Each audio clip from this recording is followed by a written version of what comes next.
সাইয়েদনা হুযায়ফা বিন আসিদ আল গিফারি রাদিয়াল্লাহু তাআলা আনহু বলেন, আমরা আলোচনা করতেছিলাম কিয়ামত সম্পর্কে।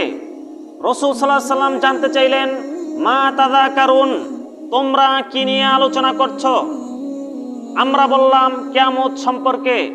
রাসূল সাল্লাল্লাহু আলাইহি সাল্লাম বললেন, ইন্নাহা লান তাকুমা হাত্তা তারাওনা ক্বাবলাহা 10 আয়াতিন, কিয়ামত সংগঠিত হবে না যতক্ষণ না দেখবে উহার পূর্বে 10টি আলামত। এরপরে রাসূল সাল্লাল্লাহু আলাইহি সাল্লাম এক এক করে 10টি আলামত পেশ করলেন।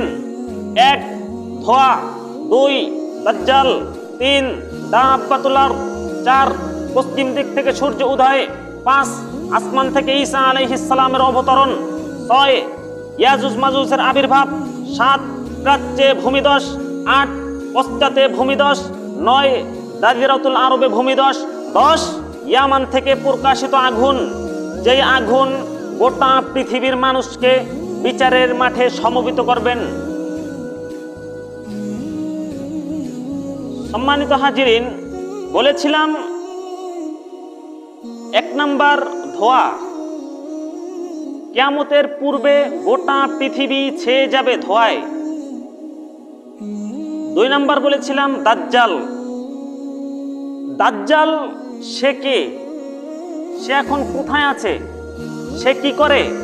তার পিতামাতাকে? সে জন্মগ্রহণ করছে কিনা? তার অলৌকিক জাদু কি? সে কি করবে? কিভাবে ধোঁকা দিবে? জাবের রাদিয়াল্লাহু তাআলা আনহু বলেন, রাসূল সাল্লাল্লাহু আলাইহি সাল্লাম বলেছেন, ইয়াখরুজুদ দাজ্জালু ফি খাফকাতিন মিনাদ দ্বীন ওয়া ইদবারু মিনাল ইলম, দ্বীনের নিবু নিবু অবস্থায় ইসলাম দিন থেকে পৃষ্ঠ প্রদর্শনকালে দাজ্জালের আবির্ভাব ঘটবে। ওয়ালাহু 40 লাইলাতান ইয়াসিহুহা ফিল আরদি, মাত্র 40টি দিন সে পৃথিবীতে থাকবে। আল ইয়াউমু মিনহা কাসসানাতি, একটি দিন হবে 1 বছরের ন্যায়। ওয়াল ইয়াউমু মিনহা কাশশাহরি, আরেকটি দিন হবে 1 মাসের ন্যায়। ওয়াল ইয়াউমু মিনহা কাল জুমাআতি, আরেকটি দিন হবে 1 সপ্তাহের ন্যায়। ওয়াসাইরু আইয়ামিহি কাআইয়ামিকুম হাযিহি, বাকি দিনগুলো হবে সাধারণ দিনের মতো। ওয়ালাহু হিমারুন ইয়ারকাবুহু আরদুন মা বাইনা উযুনাইহি 40 যিরাআন, দাজ্জালের একটি গাধা হবে, যেই গাধার এক কান থেকে অপর কান 40 গজ লম্বা।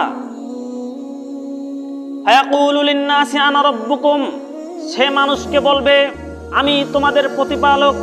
হুয়া আওয়ার, কিন্তু দাজ্জাল হবে কানা। ওয়া ইন্না রাব্বাকুম লাইসা বিআওয়ার, তোমাদের প্রতিপালক কানা নন।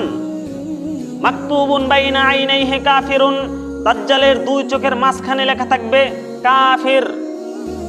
ইয়াকরাউহু কুল্লু মুমিনিন কাতিবুন ওয়া গায়রা কাতিবিন, প্রত্যেক মুমিন, প্রত্যেক ব্যক্তি সেটা পড়তে পারবে, চাই শিক্ষিত হোক চাই অশিক্ষিত হোক। ইয়ারিদু কুল্লু মাইন, দাজ্জাল প্রতিটি পানির ঘাটে প্রবেশ করবে, সমস্ত পানির ঘাটে দাজ্জাল প্রবেশ করবে। সে মানুষকে বলবে, আমি তোমাদের প্রতিপালক, আমাকে প্রতিপালক মেনে নাও, নাইলে তোমার টিউবওয়েলে পানি উঠবে না। যদি তাকে খোদা মানে টিউবওয়েলে পানি উঠবে, যদি খোদা না মানে পানি বন্ধ হয়ে যাবে। আপনার পুষ্কুনিতে পানি থাকবে না, আপনার খেতে শস্য হবে না যদি তাকে খোদা না মেনে। অর্থাৎ যে ব্যক্তি তাকে খোদা মানবে না, তার জমিনে শস্য হবে না, তার টিউবওয়েলে পানি উঠবে না, তার পুষ্কুনিতে পানি থাকবে না, খাদ্যদ্রব্য কিছু থাকবে না। আব্দুল্লাহ ইবনে আব্বাস রাদিয়াল্লাহু তাআলা আনহু বলেন, রাসূল সাল্লাল্লাহু আলাইহি সাল্লাম বলেছেন, দাজ্জালের একটি গাধা হবে, যেই গাধার এক কান থেকে অপর কান 40 গজ লম্বা। প্রত্যেক কদমে সেই গাধাটি 3 দিনের রাস্তা অতিক্রম করবে, প্রত্যেক সেকেন্ডে 82 কিলোমিটার অতিক্রম করবে, প্রত্যেক ঘন্টায় 2,95,200 কিলোমিটার অতিক্রম করবে। সে এসে মানুষকে দাবি করবে, আমি তোমাদের প্রতিপালক, আমাকে তোমরা রব হিসাবে গ্রহণ করো। তোমরা কি চাও আমি সূর্য কি বন্ধ করে দেই? সাথে সাথে সূর্য চলা বন্ধ হয়ে যাবে, যার দরুন একটি দিন হবে 1 বছরের ন্যায়, একটি দিন হবে মাসের ন্যায়, একটি দিন হবে সপ্তাহের ন্যায়। ওয়াসাইরু আইয়ামিহি কাআইয়ামিকুম হাযিহি, বাকি দিনগুলো হবে সাধারণ দিনের মতো।